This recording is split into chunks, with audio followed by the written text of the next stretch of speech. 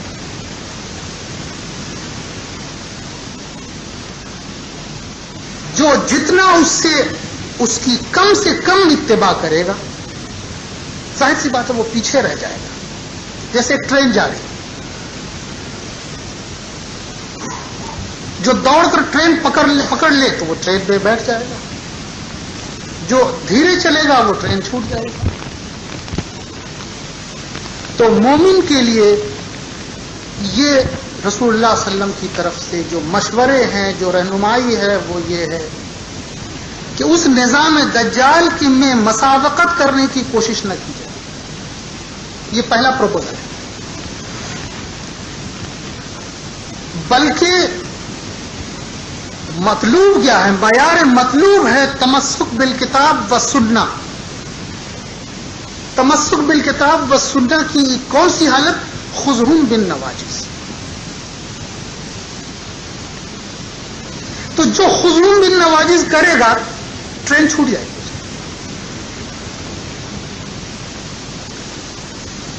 تو وہ کیا ہو جائے گا؟ وہ اپنے معاشرے میں اجنبی ہو جائے گا.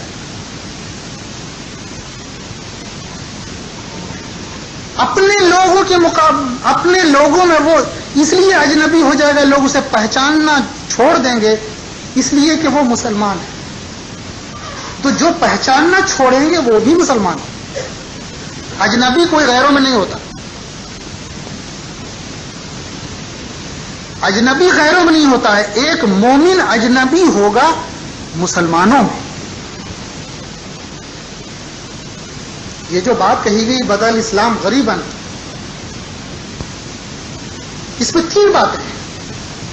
اسلام اجنبیوں کی طرح آیا ظاہر ہوا، اسلام اجنبی ہو جائے گا اور پھر اجنبیوں کی طرح آئے گا. حدیثوں میں ایک اور لفظ کا استعمال ہوا اجنبی کے لیے.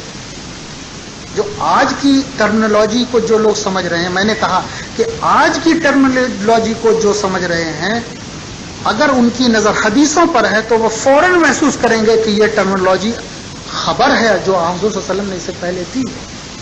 تو غریب کے اعتبار سے ایک اور بات رسول اللہ صلی اللہ علیہ وسلم نے فرمائی اور وہ ہے کہ مجنون. لوگ تمہیں مجنون کہنے لگے. مجنون کا موجودہ نام کیا ہے؟ فینیٹکس. فینیٹکس. آج ہر مسلمان ایکسٹریمسٹ ہے. جو ایکسٹریمسٹ ہے وہی فینیٹک، جو فینیٹک ہے وہی دہشت گرد ہے. یہ سب مترادفات. اور ابھی تو یہ بات فیشن میں ہے. ذرا تھوڑی مدت گزر جائے، جیسا کہ کل میں نے کہا کہ جب یہ حکم آ جائے گا کہ کسی شخص کو دیکھا جائے گا کہ وہ مسجد جا رہا ہے تو اس پر یہ الزام ہوگا کہ تم کسی دہشت گرد کارروائی میں وہ عبادت کرنے کو جائے گا لیکن دراصل اس کا شمار ہوگا کہ یہ دہشت گرد کارروائی میں. لوگ میں آج کی ایک خبر کی ایک تشریح میں کر رہا ہوں. ابھی اخبار میں نے دیکھا نام کہ ہمارے ایک بڑوں میں سے ایک بڑے نے کہا کہ صاحب فلاں جگہ کے مدرسوں پر یہ الزام جو ہے کہ وہ وہاں دہشت گرد کاروائیاں ہو رہی ہیں، یہ درست بات ہے. مسئلہ کیا ہے؟ وہ جو یعنی یہ بات جو کہی جا رہی ہے اس کی بنیاد یہ ہے کہ کہنے والا دراصل یہ کہہ رہا ہے کہ یہ درست الزام نہیں ہے کہ ان مدرسوں میں دہشت گردی کی باتیں ہوتی ہیں اور دہشت گردی کے کام ہوتے ہیں. یہ ہے نا, یہ درست بات ہے. یہی مولانا نے کہا کہ ان مدرسوں میں دہشت گردی کی کارروائیاں نہیں ہوتی. حقیقت کیا ہے؟ یہ بات, یہ الزام تو ہے نہیں. اس بات کی نوعیت کو سمجھے. یہ الزام تو ہے نہیں کہ وہاں آپ دہشت گردی کی کارروائی کر رہے ہیں. الزام تو یہ ہے کہ وہاں جو کارروائی کر رہے ہیں وہ دہشت گردی ہے. دیکھیے یہ اس انٹرپریٹیشن کو سمجھنے کی کوشش کیجیے. یہ جو بات کہی جا رہی ہے, یعنی یہ جو بات یہاں سے جواب میں کہی جا رہی ہے وہ یہ ہے کہ وہاں دہشت گردی کی کارروائیاں نہیں ہو رہی. الزام یہ نہیں ہے. الزام یہ ہے کہ وہاں جو ہو رہا ہے وہ دہشت گردی ہے. تو ابھی بات تو شدہ ہو رہی ہے ایک دو زبانوں سے. میں نے اس لیے وہ بات کہی کہ اسلام پر چلنا ہی دہشت گردی ہے. وہ لوگ یہ نہیں کہہ رہے کہ اسلام پر چلنے والے دہشت گردی کر رہے ہیں.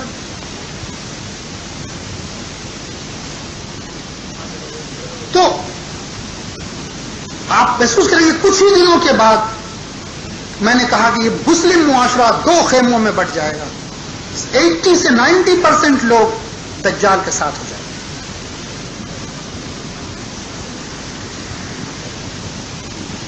اور جو بقیہ لوگ بچیں گے وہ زمین پر غیر قانونی لوگ ہوں گے. زمین کے یعنی فساد فی الارض کے نظام کے, دجال کے نظام کے باغی. اور ظاہر سی بات ہے جو باغی ہوگا اس کو ہنٹ کیا جائے گا, اس کا شکار کیا جائے گا. اور اس کی انتہا وہی ہے جس کا ذکر کل میں نے کیا کہ جس کے پاس بکری ہو وہ اپنی بکری کو لے کر, جس کے پاس اونٹنی ہو وہ اپنی اونٹنی کو لے کر وہاں چلا جائے. یعنی پورے سماج سے وہ مومن بیک بینی و دو گوش باہر کر دیا جائے.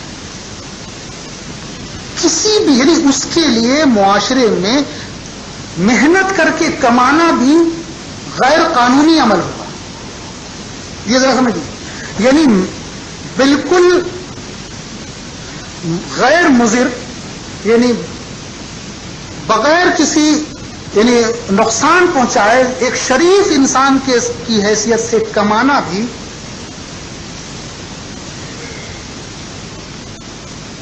ان لافل ایکٹیویٹی. آج کیا حکم دیا گیا ترکی میں, آپ نے اخبارات میں دیکھ لیا ہو. ترکی کی حکومت نے تمام خطیبوں کو حکم دیا ہے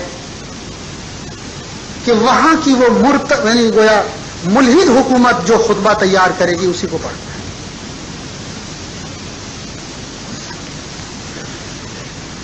اور اس میں کیا چیز ہے, اس میں اسلام کے تمام امور کی نفی بتائی کہ یہ سب دہشت گردی ہے.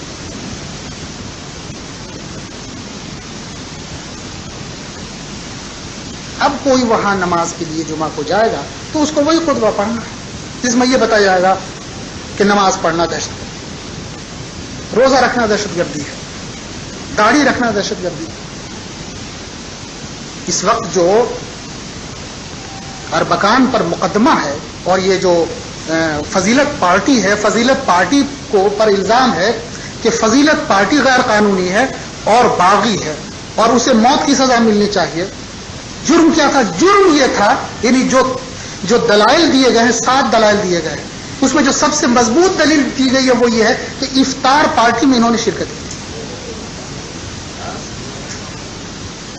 یہ میں ہنسی کی بات نہیں کر رہا ہوں, یا جنہیں علم ہے, جو سب سے بڑی دلیل ہے کہ یہ دہشت گرد جماعت ہے, غیر قانونی جماعت ہے, اسے ممنوع قرار دیا جانا چاہیے اور نجم الدین اربکان کو پھانسی کی سزا دی جانی چاہیے. اس لیے کہ اس نے جو سب سے بڑا جرم کیا وہ یہ ہے, پہلا جرم نمبر 1 افطار کی پارٹی میں انہوں نے شرکت کی, اور دوسرا جرم یہ ہے کہ اس پارٹی میں انہوں نے ٹوپی پہنی تھی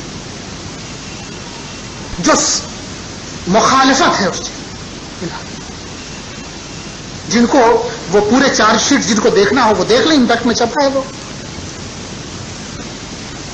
المجتمع میں بھی چھپا ہے, آپ اس میں دیکھ لیں.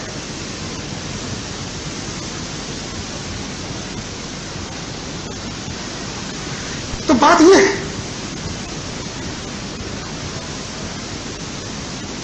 آنے والے زمانے میں مال کا انفجار اور جنس کا انفجار، یہی دو ہیں جو نظام دجال کے 2 ستون ہیں. اور اس سے آپ سمجھ سکتے ہیں کہ پورے معاشرے میں صورتحال کیا ہوتی ہے. وہ ظلم کی بات اور مومنین کو بالکل یعنی ان کی زندگی کو زمین پر دو بھر کر دینا، یہ تو مظالم کے اعتبار سے. میں نے یہ نظام کی بات کی کہ نظام کس پر قائم ہوگا. اور اس میں ایک اور چیز حضور صلی اللہ علیہ وسلم نے فرمایا، یہ حدیث میں 3 حدیثوں کو جوڑ رہا ہوں. ایک حدیث تو بھی میں نے بیان کر دی کہ عورتوں کی تعداد اتنی ہوگی. دوسری حدیث میں نے یہ بتائی کہ قبر کے مردوں پر لوگ رشک کریں گے. اور تیسری حدیث یہ ہے کہ آپ صلی اللہ علیہ وسلم نے فرمایا کہ رب کہ لونڈی اپنے مالک جنے گی.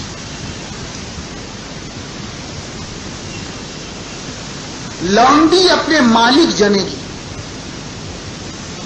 کیا مراد ہے؟ آثار قیامت میں یہ لونڈی اپنے مالک جنے گی سے جو بات سمجھ میں آ رہی ہے وہ 2 روح ہیں اور دونوں انفجار جنس ہیں.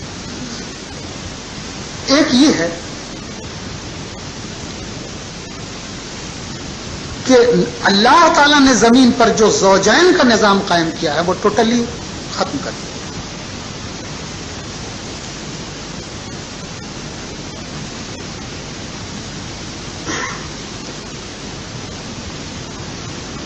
وہاں لفظ ربیبہ ہے نا جی، امت ہے نہیں امت میں یہ کروں امت ہے میں تو امت اپنے مالک کو کیسے جنے گی؟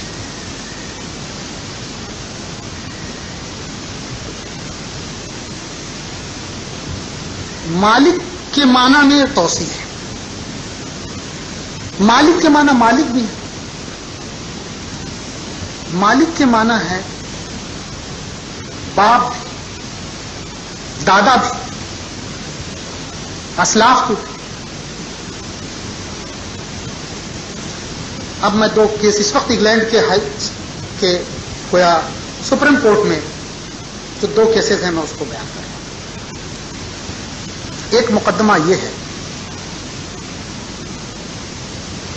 کہ ایک خاتون نے حکومت برطانیہ پر مقدمہ کیا ہے کہ وہ اس خاتون کا شوہر آج سے 10 سال پہلے مر گیا. خاتون کا شوہر آج سے 10 سال پہلے مر گیا ایکسیڈنٹ میں. شادی کے 2 سالوں کے بعد یا 3 سال اس مدت میں یہ جو نظام ہے کہ صاحب ابھی عیش کرنا چاہیے، ابھی اولاد نہ ہو، تو اس مدت میں کوئی اولاد نہیں ہوئی تھی. لیکن شوہر نے احتیاطی طور پر اپنی منی بینک میں جمع کرا دی تھی.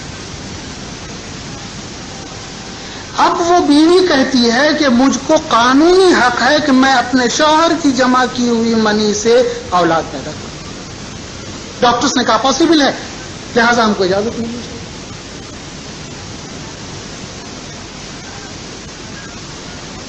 ایک تو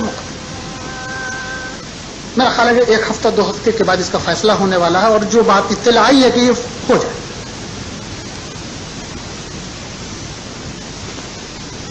دوسری بات یہ ہے کہ ایک خاتون نے اپنی والدہ سے کہا کہ مجھے فلاں بیماری ہو گئی، اور ڈاکٹرز نے کہا ہے کہ اگر تمہارے اولاد ہوئی تو اس کو فلاں خرابی ہو جائے گی. تو اپنی والدہ سے کہا کہ میرے شوہر کی منی کو تم انسیمینیٹ کر لو اور میرے لیے اولاد پیدا کر. چنانچہ اس نے اولاد پیدا کر. اب اس کی نواسی نے بھی کہا ہے کہ میرے لیے بھی, تو اس نے اس کے لیے بھی کر دیا.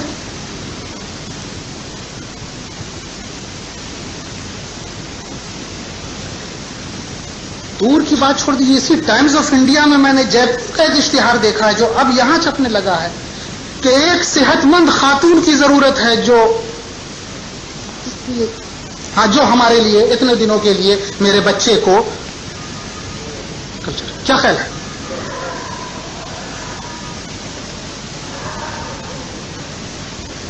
بخاری کی وہ حدیث آپ حضرات کے علم میں ہوگی کہ عرب میں بعض ایسی عورتیں ہوتی تھیں جن کے گھروں کے سامنے پیلے رنگ کا جھنڈا نصب ہوتا تھا,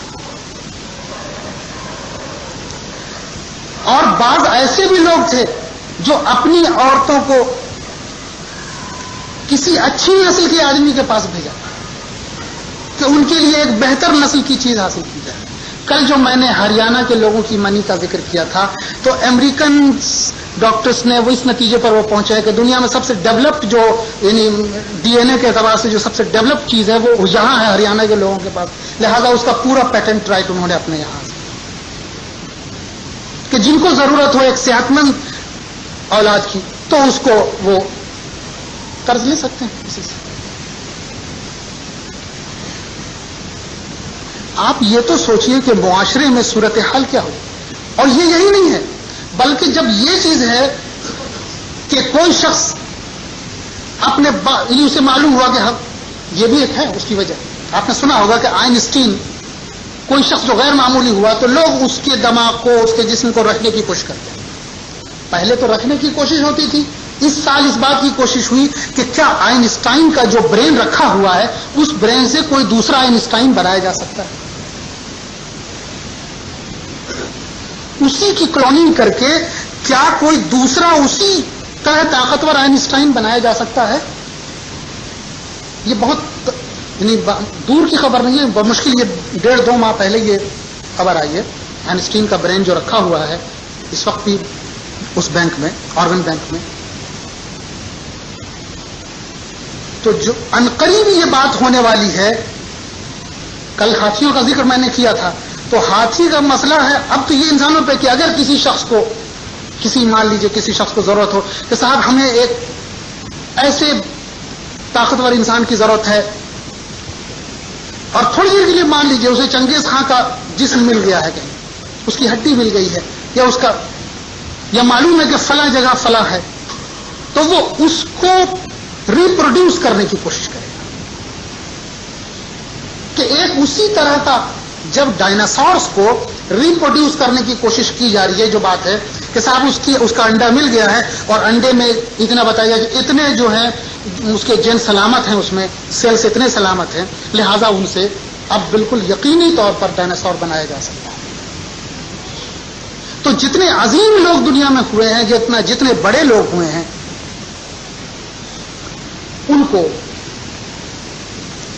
ان کا استعمال کیا. اب میں ایک بہت خطرناک بات کی طرف اشارہ کر رہا ہوں جس کا ذکر یہاں ابھی مولانا کے انتقال کے بعد دوبارہ آیا. مجھے نہیں معلوم آپ حضرات کو وہ علم ہے. حضرت مولانا ابو الحسن علی ندوی صاحب کے انتقال کے بعد ایک راز سے پردہ اٹھا. میں ان قسمت لوگوں میں ہوں جنہیں یہ راز 12 سال پہلے معلوم تھا, لیکن اس کی 80% باتیں معلوم تھی, 20% جو بنیادی بات تھی وہ مجھے معلوم تھی.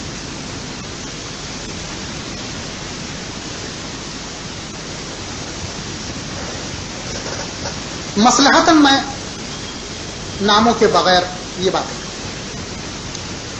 حضرت مولانا مسجد نبوی میں تھے اور انہوں نے ایک رات خواب دیکھا اور وہ گھبرا کر اٹھ بیٹھے.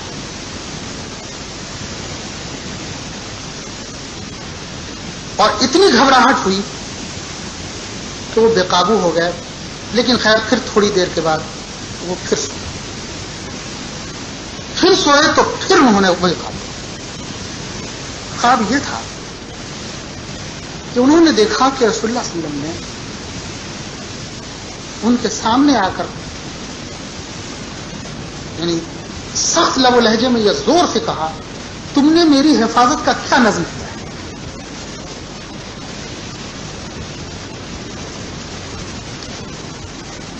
تم نے میری یہ واقعہ آپ حضرات کے علم میں ہے، تم نے میری حفاظت کا کیا نظم کیا ہے؟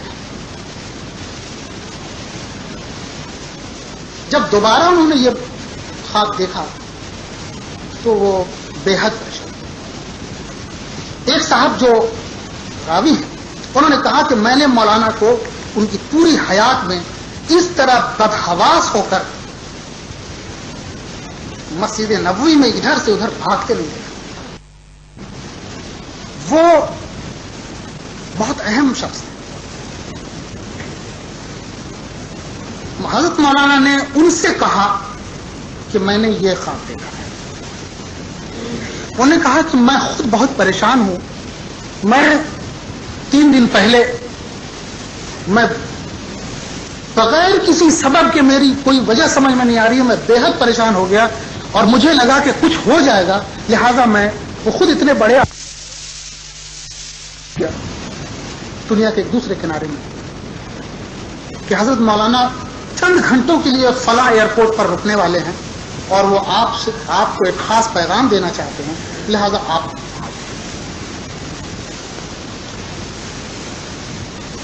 وہ شخص حاکم وقت وہ آیا۔ آپ نے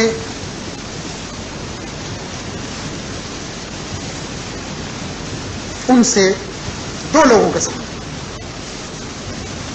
وہ دونوں لوگ ان میں سے ایک زندہ ہے، دونوں کے سامنے آپ نے ان صاحب سے کہا کہ میں نے یہ خواب دیکھا ہے۔ اس کے بعد حضرت مولانا نے یعنی بچوں کی طرح بے اختیار یہ رول کیا اور اس شخص کے گریبان کو پکڑ کر کہا کہ اگر آخرت میں اللہ کے رسول صلی اللہ علیہ وسلم نے مجھ سے پوچھا تو میں تمہارا گریبان، یہ چاروں لوگ بے تحاشا روئے۔ وہ شخص جس کا گریبان پکڑا گیا تھا وہ سب سے پہلے سمجھا، کھڑا ہوا، اس نے اپنے آنسو پوچھے اور اس نے کہا مولانا سے کہ اگر رسول اللہ صلی اللہ علیہ وسلم سے پھر ملاقات ہو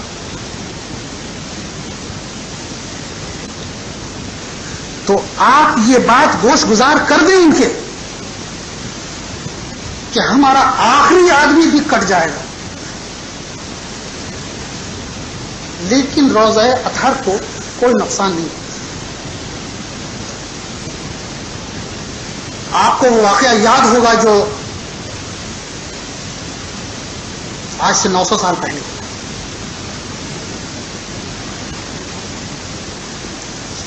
زنگی،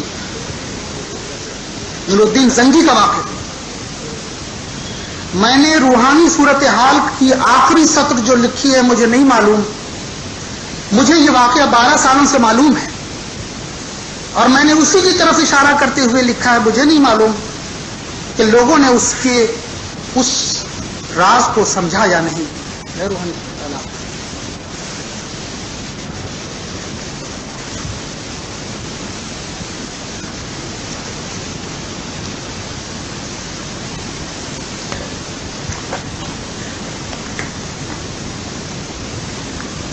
جزیرۃ العرب اور حرمین شریفین کو یہودیوں سے سب سے زیادہ خطرہ ہے۔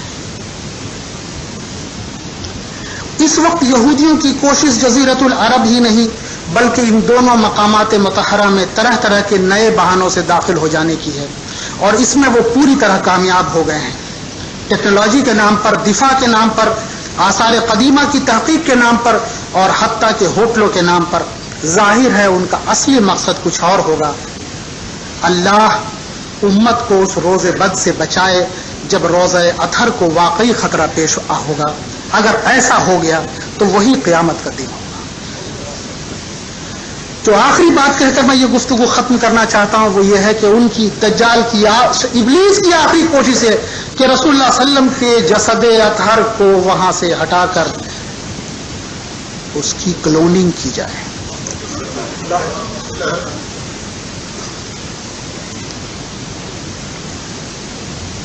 آپ سمجھتے ہیں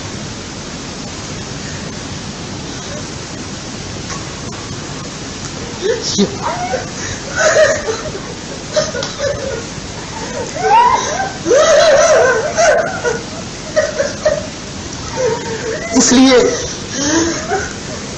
آنے والے زمانے میں جو حالات کی سنگینی ہے اس کا اندازہ کریں. یہ امت کس اذیت،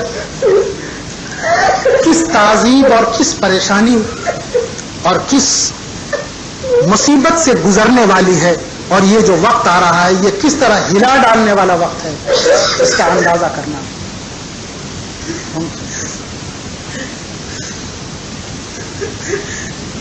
جزیرۃ العرب آپ کے ہاتھ میں تو نہیں ہے، وہ تو اللہ کی حفاظت ہے جو ہر مہینے میں وہ داخل نہیں ہوا ہے اور داخل نہیں ہوگا. اس لیے کہ اللہ تعالیٰ نے اپنے رسول کے ذریعے یہ خبر دی ہے کہ وہ نہیں داخل ہو پائے گا، لیکن یہ تو نہیں کہا کہ کوئی کوشش نہیں کرے گا. داخل کون نہیں ہوگا؟ وہ صرف نہیں ہوگا. یہ ذرا خیال ہے، داخل صرف وہ نہیں ہو پائے گا، دیگر یہودیوں کے بارے میں تو یہ نہیں کہا گیا، ورنہ نور الدین زنگی کا وہ واقعہ نہیں ہوتا. ورنہ نور الدین زنگی کا وہ واقعہ نہیں ہوتا.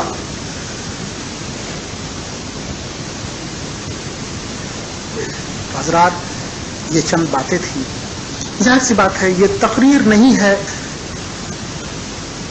جیسا کہ میں نے کل بھی کہا تھا کہ اس سینے میں جو باتیں تھیں یہ میری ذمہ داری تھی، میں نے پہنچا دیا. اللہ تعالی